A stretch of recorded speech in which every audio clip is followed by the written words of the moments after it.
បាទសូមអរគុណអតិថិជនដែលតែងតែគាំទ្រហាង Go EU Sport Shop បងប្អូនចង់ទិញសម្ភារៈប៉េងប៉ុងដែលមានគុណភាពល្អសូមអញ្ជើញមកកាន់ហាង Go EU Sport Shop ថ្ងៃនេះដែរយើងបិទឈុតដងនីតគូជាមួយនឹងស្បែកDick 09C ហើយនឹង80ហើយនឹងវ៉ាន់ការពារអាកាសមួយឈុតដងនេះដែរយើងបិទឈុតដងនីតគូគេហៅថា Kasumi Eternity ហើយដង Anniversary ដែរប្រភេទ Collection ណាហ្នឹងហើយប្រភេទដងកាបូន2ជាន់ឈើ5ជាន់អានេះ control ល្អខ្លាំង control ល្អ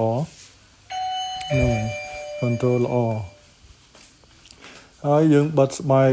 Dick 09C នៅខាងមុខសម្រាប់យើងអូសកកិតអូសវល់លេងចាក់កឹបខ្លីៗចេញស្វីសធ្ងន់អីហ្នឹងប្រើ Dick 09C ហ្នឹងហើយអាហ្នឹងសម្រាប់យើងអូសហើយនឹង back hand យើងប្រើ Dick 80វាលោតល្អយើងយកមកអតាក់ឆ្វេងយកមកបុក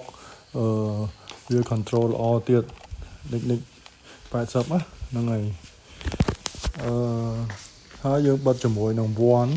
អាកាសណាវ៉ាន់អាកាសហ្នឹងហើយឈុតនេះដែរតម្លៃវាគឺ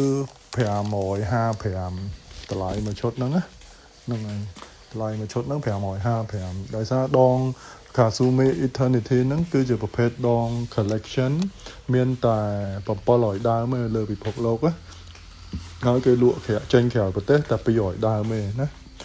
500ដើមទៀតគេលក់ក្នុងប្រទេសជប៉ុនហ្នឹងហើយអញ្ចឹងបងប្អូនយើងត្រូវការអាចតាក់ទងមកលោកគ្រូបានណាលេខទូរស័ព្ទ016 36 8